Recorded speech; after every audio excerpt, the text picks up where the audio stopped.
Arrivons maintenant au chapitre 8 et nous allons lire les versets 1 à 6. Chapitre 8, versets 1 à 6. Quand il ouvrit le 7e sceau, il y eut dans le ciel un silence d'environ une demi-heure. Et je vis les 7 anges qui se tiennent devant Dieu, et 7 trompettes leur furent données. Et un ange vint, et il se tint sur l'autel, ayant un encensoir d'or. On lui donna beaucoup de parfums, afin qu'il les offrît, avec les prières de tous les saints, sur l'autel d'or qui est devant le trône. La fumée des parfums monta avec les prières des saints de la main de l'ange devant Dieu. Et l'ange prit l'encensoir, le remplit du feu de l'autel et le jeta sur la terre. Et il y eut des voix, des tonnerres, des éclairs et un tremblement de terre. Et les 7 anges qui avaient les 7 trompettes se préparèrent à en sonner. Voilà, nous allons voir déjà ce commencement du chapitre 8. Nous sommes toujours, voyez, n'est-ce pas, dans ce cadre du trône.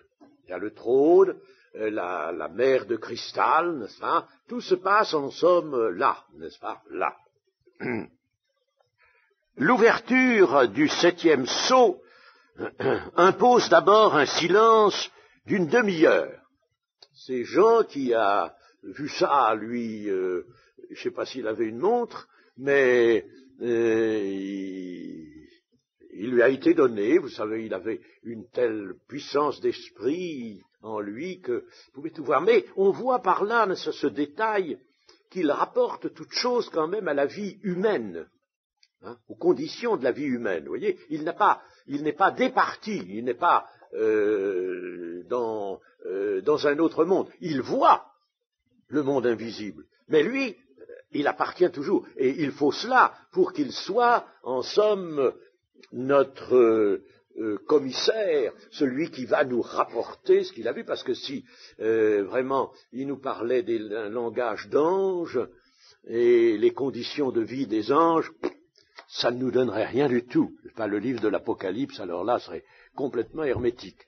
Mais tandis que là, n'est-ce pas, c'est bien un homme qui est resté dans les conditions de vie humaine, il est resté conditionné humainement, d'une façon même, on dirait, peut-être terrestre, et il voit les choses du domaine invisible. Alors, l'action est suspendue pendant cette demi-heure, et on va entrer dans de sévères avertissements. Ça va devenir sévère, rigoureux, terrible même. Les 7 anges qui sont là reçoivent 7 trompettes. En Israël, les trompettes étaient des instruments sacrés et qui étaient destinés à ouvrir les services religieux. Quand il y avait un service dans le cadre du sacerdoce lévitique, eh bien, on sonnait de la trompette, du chauffard. On sonnait de la trompette. Donc, les trompettes ici que nous avons dans l'Apocalypse sont donc des avertissements. Des avertissements. Les sceaux au travers des temps de l'Église, des siècles de l'Église, ont déroulé les différents événements, n'est-ce pas? Ils ont déroulé même très vite au début, n'est-ce pas? Il y a eu des guerres, des bruits de guerre, des guerres, il y a eu ensuite des tremblements de terre, ensuite en même temps, les tremblements de terre, il y a eu des maladies contagieuses, des soulèvements, il y a eu tout ce que le Seigneur avait annoncé lui-même, tout cela s'est produit, ça se produit encore maintenant, nous sommes encore là dans le temps où ça se produit, mais les trompettes vont quand même sonner avant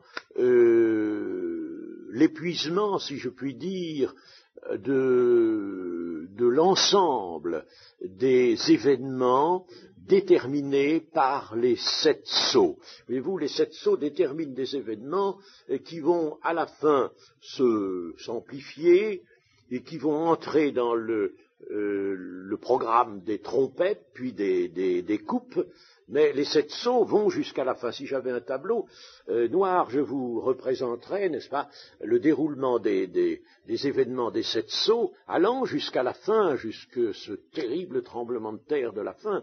Et puis, les trompettes qui interviennent quand même sur le parcours des événements des 7 sceaux. Alors, quelqu'un me disait hier, je n'ai pas peut-être répondu tout à fait comme il le désirait, il m'a dit, est-ce que nous sommes dans les trompettes? Alors, je lui ai dit, non, cette grêle mêlée de sang, nous ne la voyons pas. Cependant, il n'est peut-être pas exclu que la première trompette ait déjà sonné. Ça n'est pas exclu. Enfin, nous ne pouvons pas nous prononcer peut-être en ce moment, n'avons pas suffisamment mûri peut-être ces choses, parce que l'Apocalypse, c'est pas tout de l'étudier, il faut la mûrir. Il faut la mûrir dans le courant de notre vie chrétienne.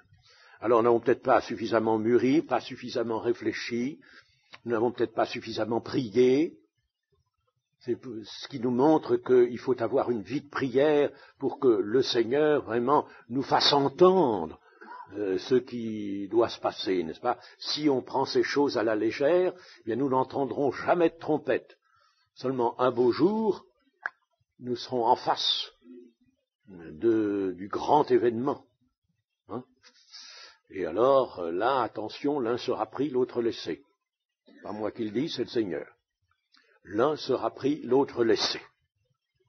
Alors, donc, nous voyons que les 7 anges se préparent à sonner de la trompette pour annoncer. Donc, les trompettes annoncent les événements, les derniers événements de la fin. Ce sont des avertissements. Il y a d'ailleurs maintenant dans l'Apocalypse un luxe extraordinaire d'avertissement. Dieu avertit. Nous verrons de différentes manières. Dieu avertit. Et je pense que nous sommes déjà avertis, nous. Sommes avertis. Dieu nous avertit. Attention. Il y a cette séduction, cette tentation qui s'étend sur le monde entier. Il y a cette iniquité qui grandit d'une façon épouvantable. Il y a cette masse humaine qui se livre d'une façon éhontée à la corruption. Hein?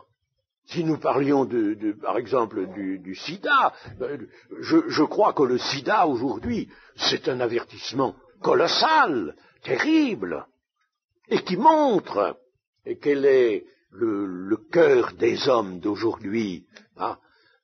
Il y a un médecin, un professeur, là, qui s'occupe précisément de recherche dans le cadre du sida, et qui a fait une déclaration, à un certain moment, il a dit, il y a un moyen d'arrêter l'épidémie, c'est de revenir à un comportement moral, normal. Il voulait dire, n'est-ce pas, moral chrétien, cet homme-là devait être convaincu que la morale chrétienne, bien qu'on la rejette, elle est toujours là. Hein.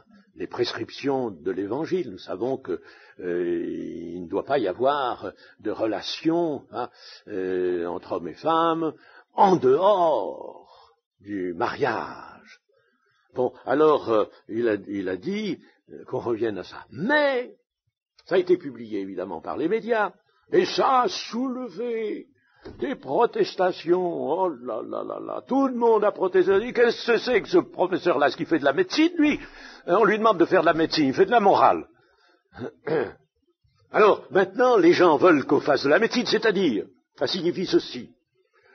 Trouvez-nous un vaccin, trouvez-nous quelque chose, un médicament qui puisse, n'est-ce pas, nous guérir de ça et même nous préserver du sida, mais qu'on reste quand même, n'est-ce pas, dans cette licence, dans cette permissivité, dans ce déploiement d'iniquité, de corruption, n'est-ce pas, qui a gagné la société et qui devient admis, ça devient admis partout. Alors laissez-nous ça, n'est-ce pas, ça n'est pas question de revenir là-dessus, guérissez-nous.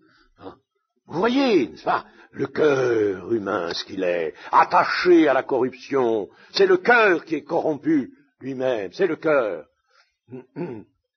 Alors, cela nous montre bien qu'il y a des avertissements. Le sida est un avertissement. Et je dis que dans l'Église évangélique, on a parlé avec légèreté de ça. On s'est laissé entraîner par des avis qui étaient pernicieux.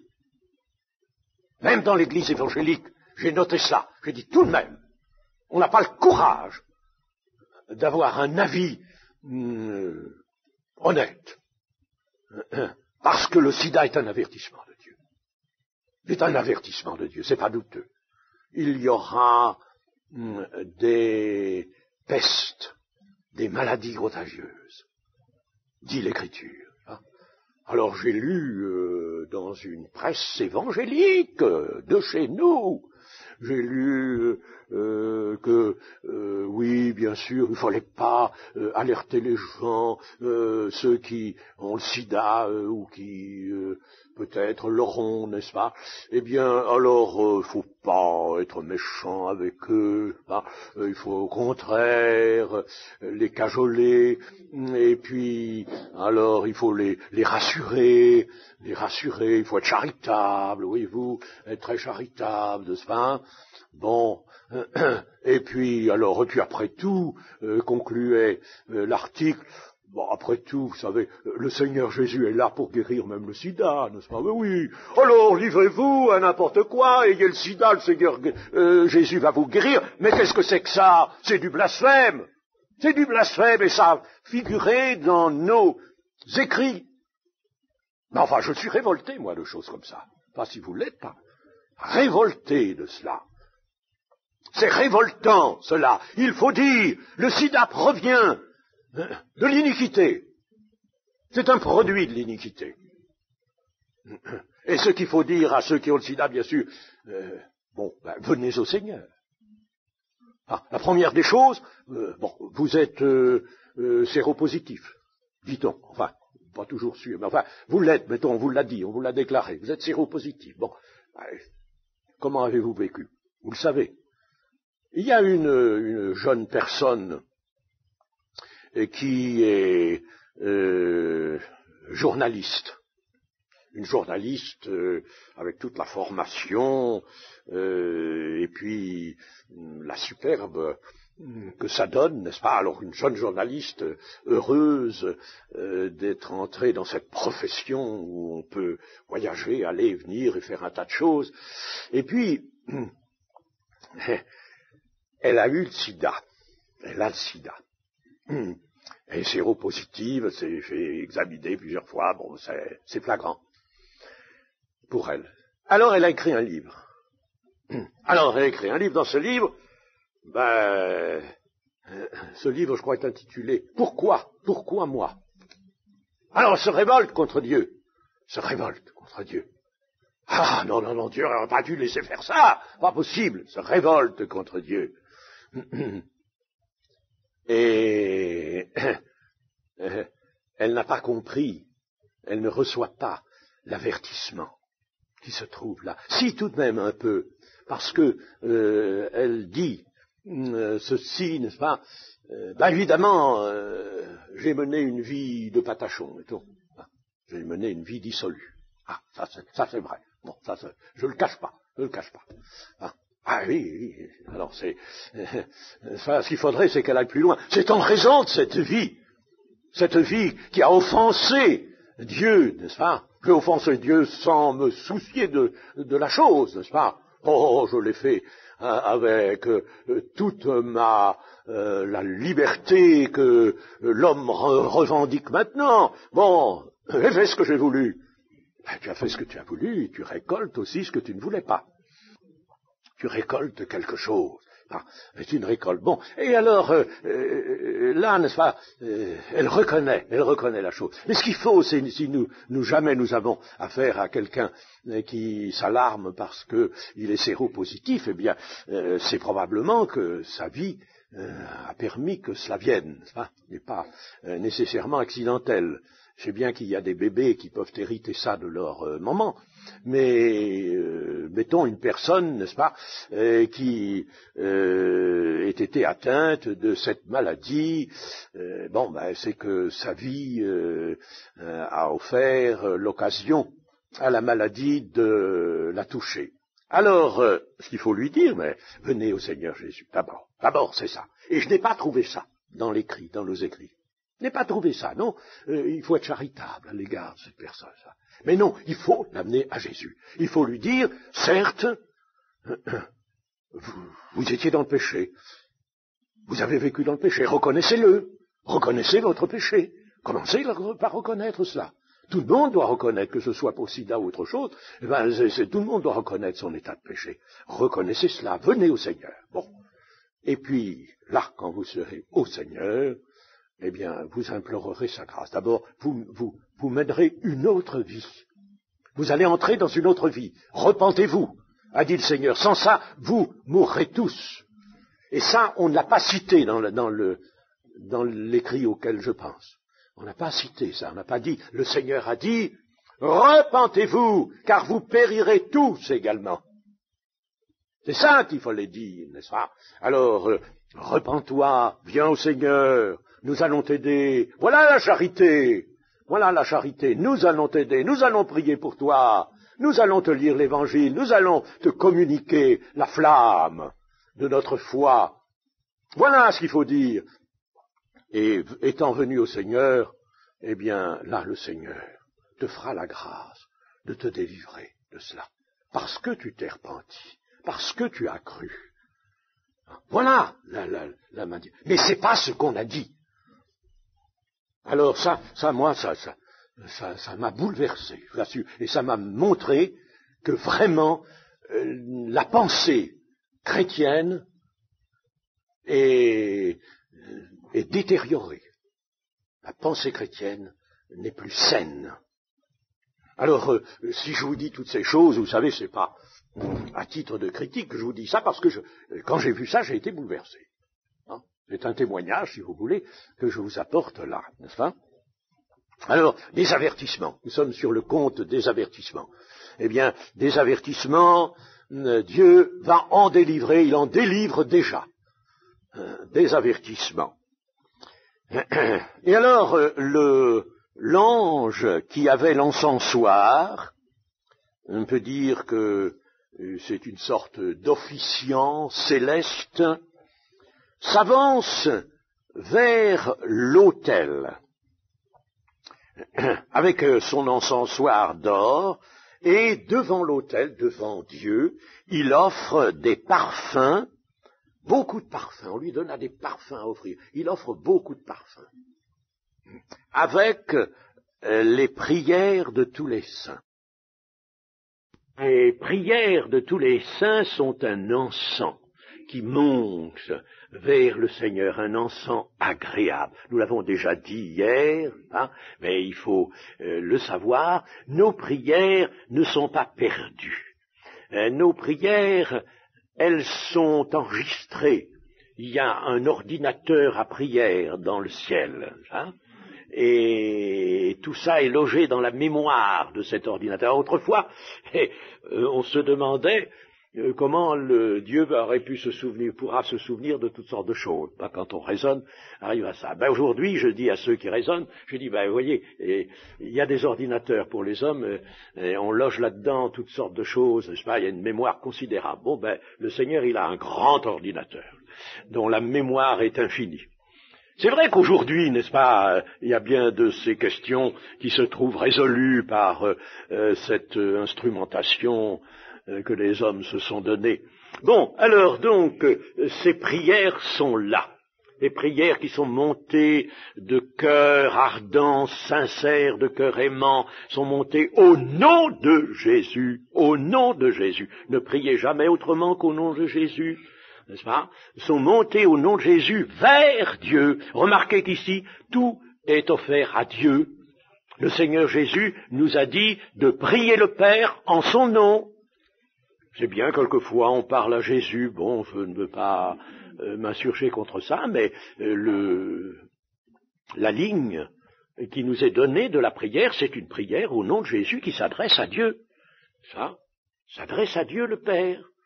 Là, c'est à Dieu, c'est devant le trône qu'on offre ces prières. Alors, quand on fait de longues prières, Jésus, écoute, tu devrais ceci, cela, n'est-ce pas, je te demande, etc. Pourquoi faire des prières comme ça?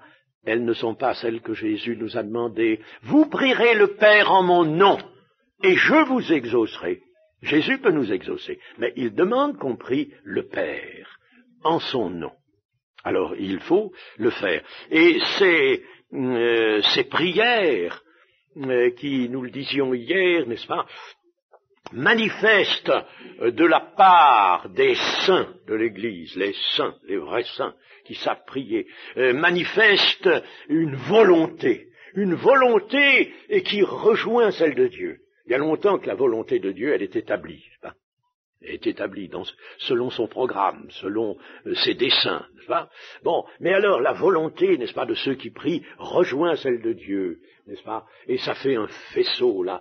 Et Dieu attend que des prières rejoignent sa volonté. Et alors là, ça y est, l'exaucement vient. Et les prières donc des saints disposent de valeur et de force. Mais ces prières ne peuvent pas retenir le jugement de Dieu. Ne croyons pas que nous allons retenir le jugement de Dieu. Au contraire, nous allons hâter les choses.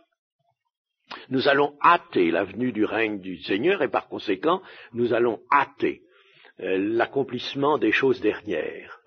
Mais nous n'allons pas retenir, il ne s'agit pas de retenir le jugement de Dieu, puisqu'il faut que ce jugement intervienne pour que le temps de la justice, de la paix, le temps vraiment de l'éternité que Dieu prépare vienne. Le jugement, tant que le jugement n'est pas venu, nous l'avons déjà dit, il est impossible que le temps de grâce intervienne. Après quoi, l'ange qui a cet encensoir, qui avait servi donc à présenter les prières des saints, l'ange va chercher du feu de l'autel, ça c'est une image aussi, il va chercher du feu, et il remplit son encensoir du feu de l'autel. Et l'encensoir avec le feu, il jette ça sur la terre. Vous voyez la différence du geste. Avec cet encensoir, il vient d'abord présenter les prières, les parfums, les prières à Dieu, et puis après ça, il prend le feu de l'autel, c'est-à-dire, n'est-ce pas, ce qui va déterminer les jugements. Alors il prend ce feu, il le met dans l'encensoir, et il jette ça sur la terre. Alors, sur la terre, donc, arrivent les premiers signes de la colère de Dieu. La colère de Dieu va se manifester sur la terre. Et c'est alors, après après ce que Jean voit ainsi, c'est alors seulement que les 7 anges vont se préparer à sonner de leurs trompettes.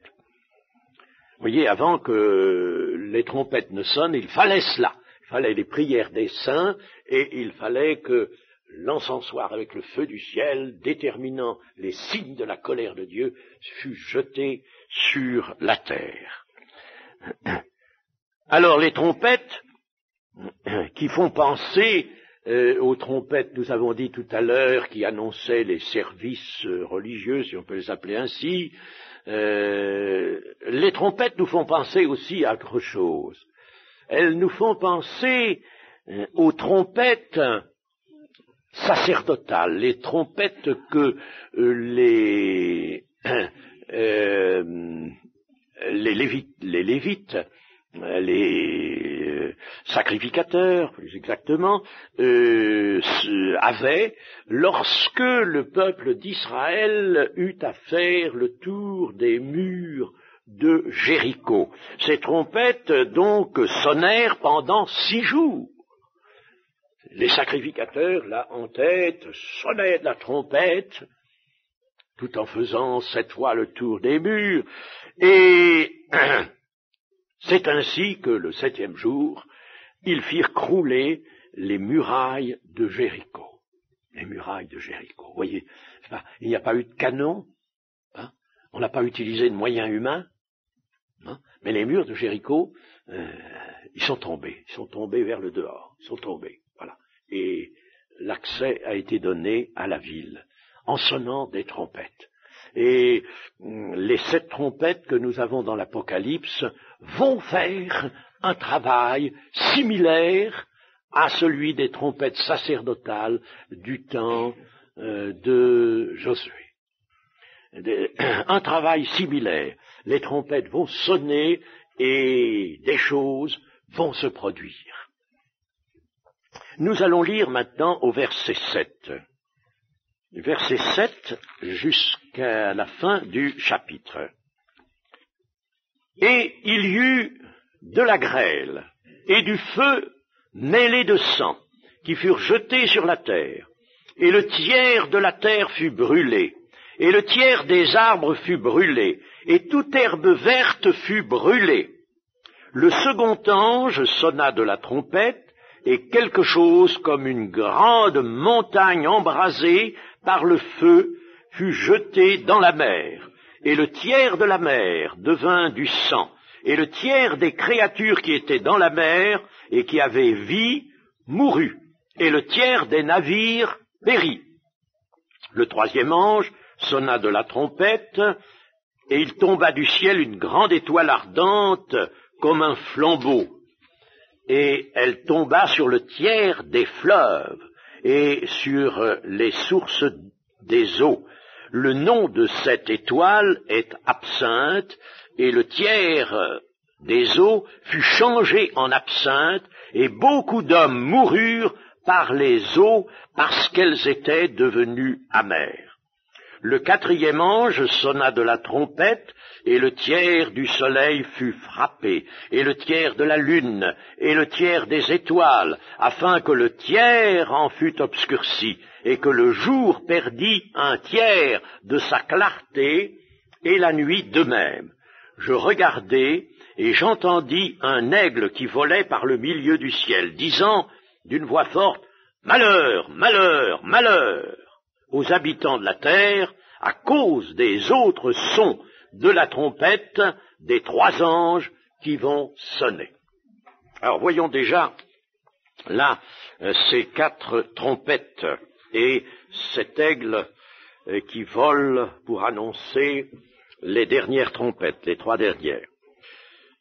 4 trompettes vont donc retentir l'une après l'autre et déterminer les destructions, des destructions sur la terre. L'encensoir a été jeté avec le feu du ciel, ce sont des destructions, c'est la colère de Dieu. Des destructions qui sont d'ordre écologique. Les écologistes vont frémir. D'ordre écologique, dans la proportion d'un tiers partout. Remarquons qu'avec les sauts, la mortalité était dans la proportion d'un quart. Ici, nous arrivons au tiers, dans la proportion d'un tiers. Et successivement, les destructions écologiques vont d'abord intéresser la terre, la mer, les fleuves et la lumière solaire.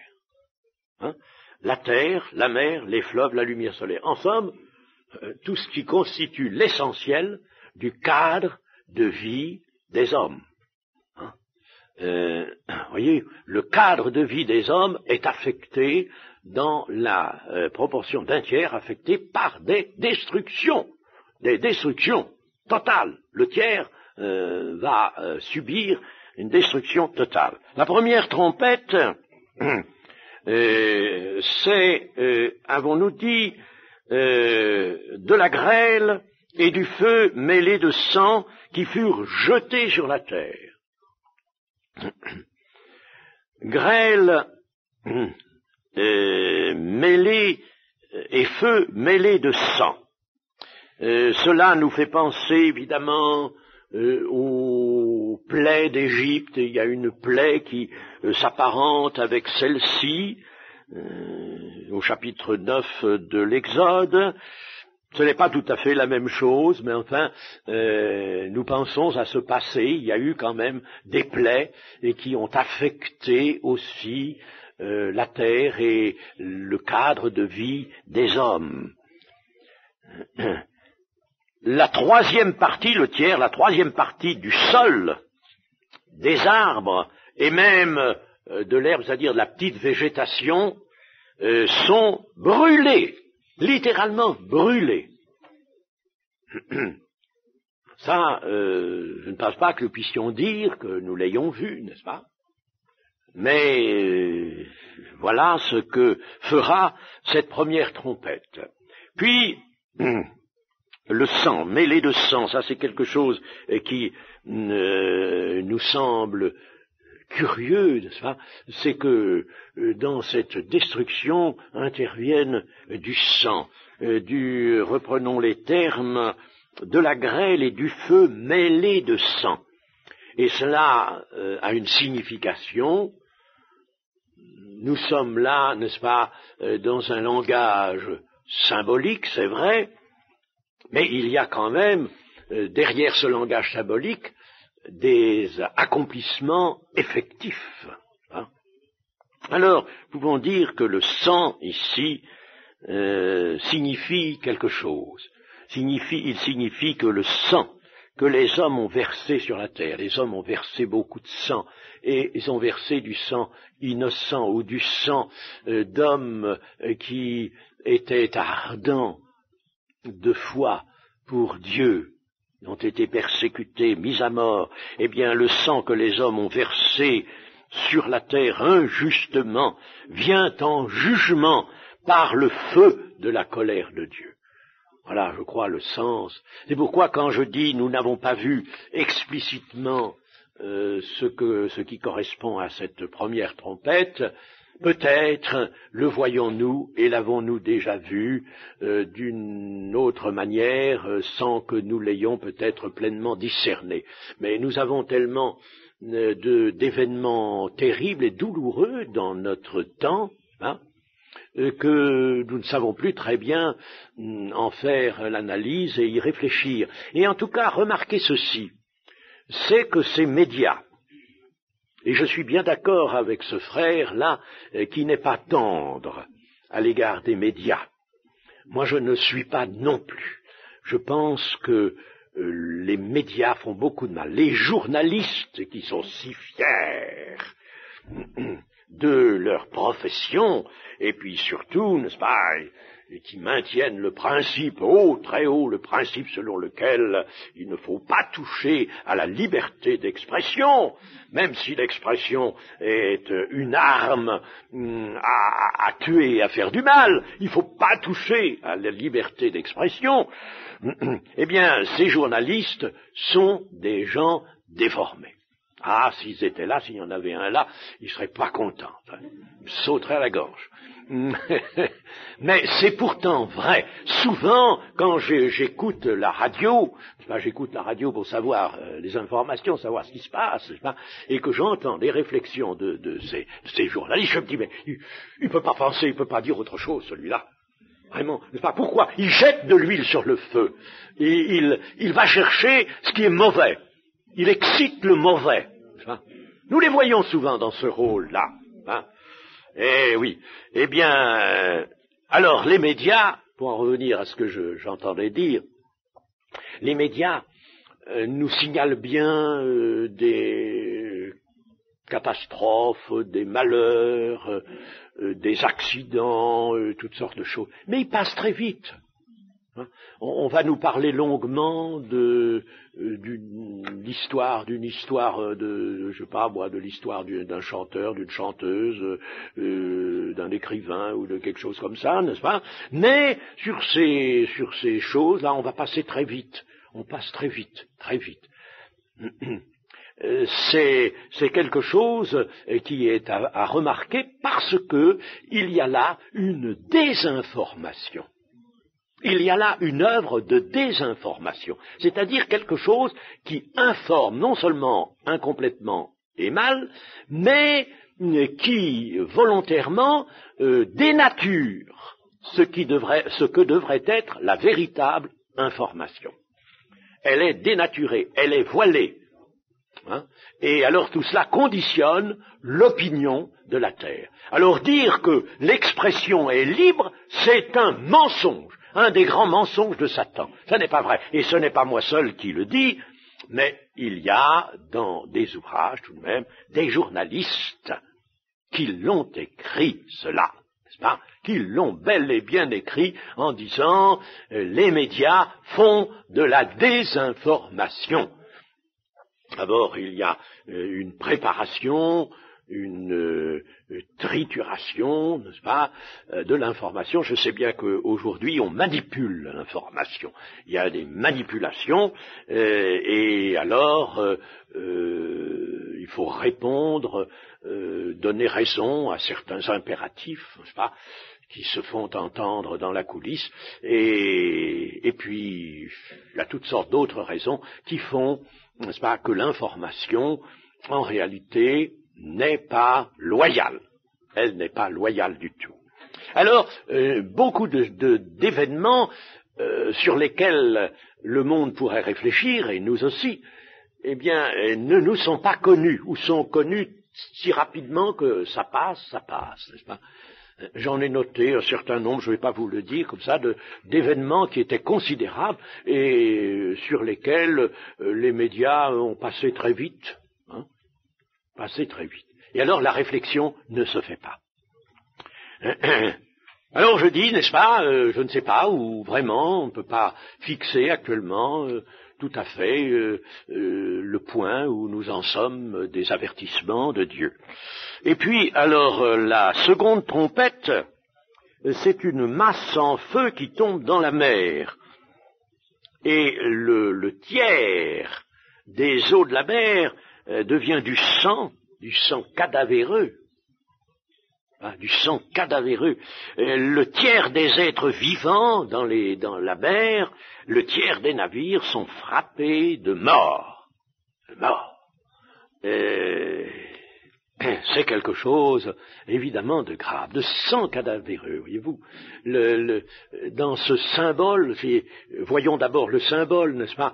Et nous avons du mal à faire correspondre à ce symbole les réalités visibles, sensibles, que nous devons tout de même voir, que nous verrons si nous sommes des gens de foi.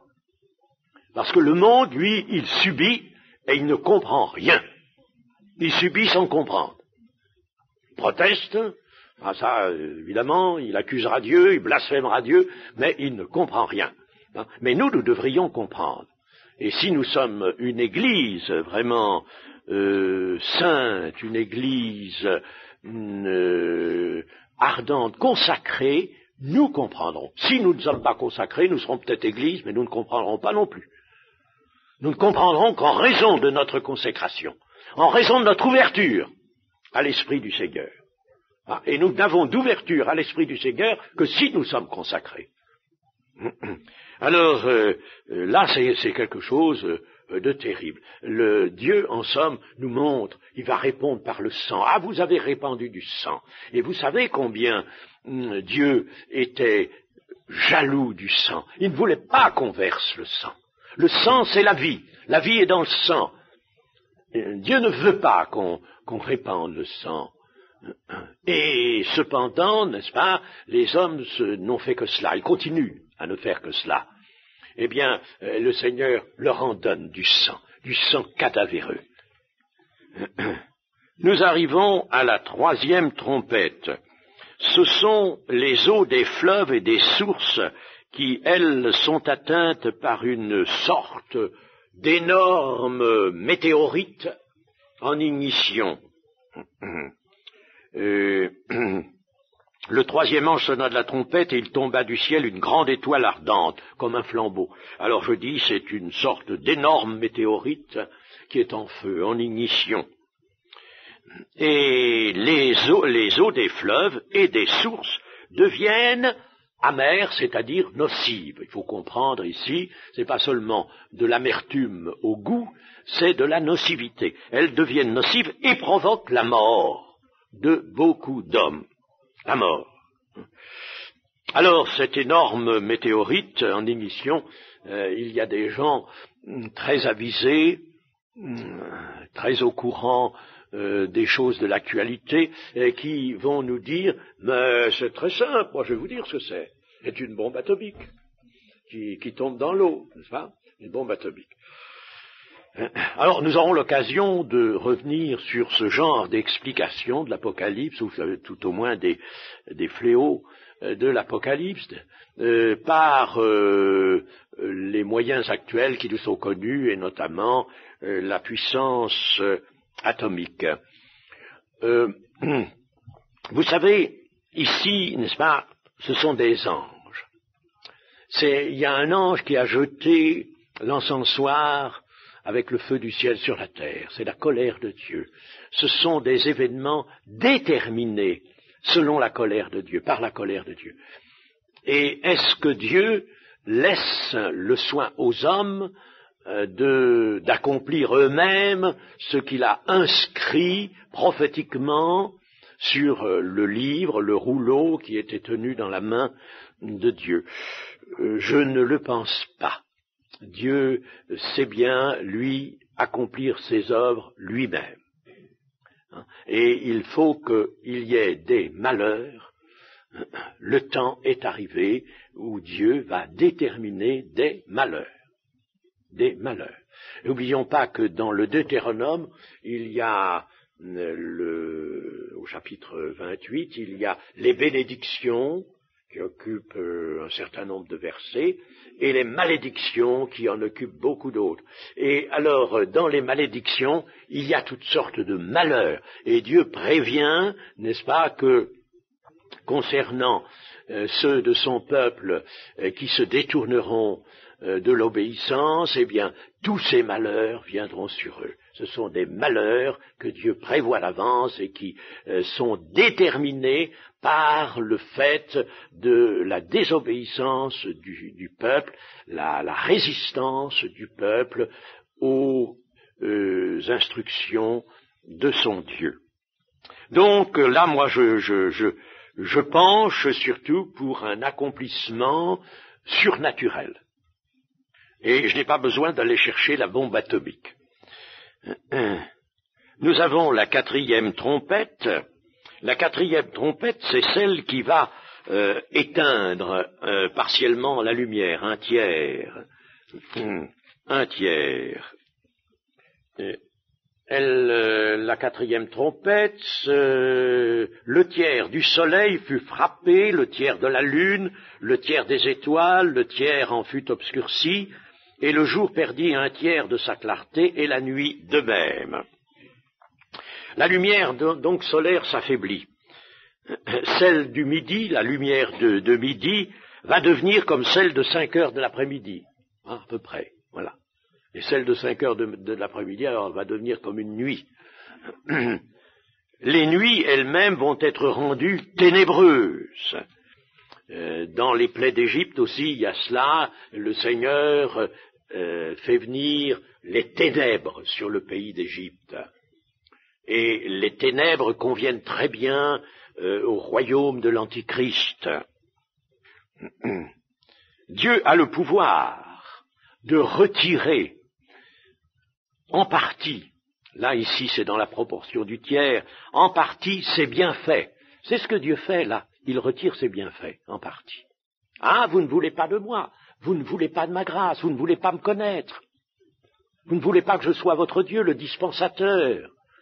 de toutes les choses qui conditionnent votre vie. Vous ne voulez pas. Bon, ben écoutez, alors je les retire un peu, vous allez voir ce qui se passe.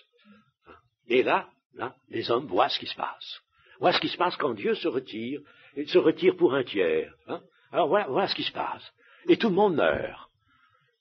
Si bien que, n'est-ce pas, il y a là la leçon essentielle, formidable, c'est que nous vivons de toutes les manières, c'est-à-dire esprit, âme et corps. Hein. Nous vivons sur cette terre par la grâce que Dieu nous fait, de nous donner ce qui nous convient, ce qui nous est nécessaire, de nous le dispenser. Hein. Aujourd'hui, on ne croit plus, même dans l'Église. On ne croit plus à ce qu'on appelait précédemment la providence, c'est-à-dire les dispensations de Dieu, des bienfaits de Dieu.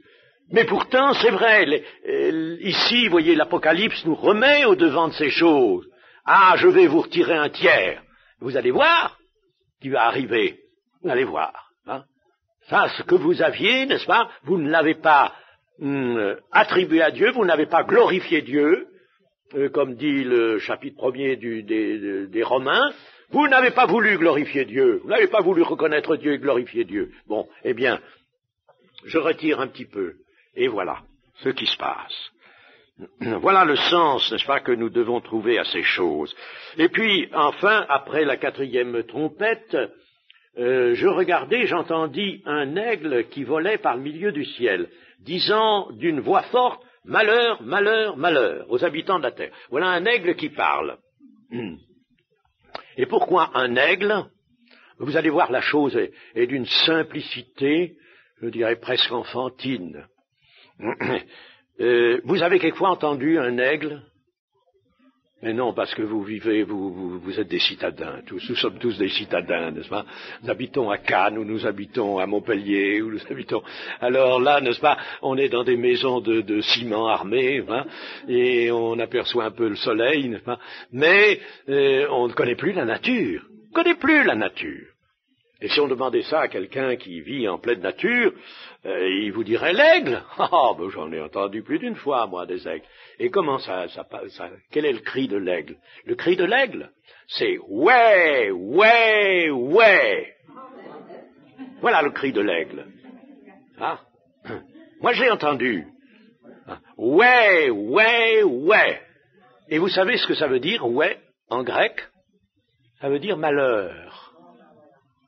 Ça veut dire malheur. Voilà tout simplement, n'est-ce pas, ce que contient notre verset 13. Un aigle disant d'une voix forte, en effet, il dit, il ne peut pas dire autre chose, il dit toujours que ça, n'est-ce pas? Mais là, il passe à ce moment-là, ouais, ouais, ouais, et regardez dans un lexique en grec, la traduction de malheur, vous verrez, n'est-ce pas, ouais. Ça se transcrit en français O-U-A-I, ouais. Voilà pourquoi il y a un aigle qui vient annoncer 3 malheurs, parce que c'est la seule chose qu'il puisse annoncer avec le cri qui lui est spécifique.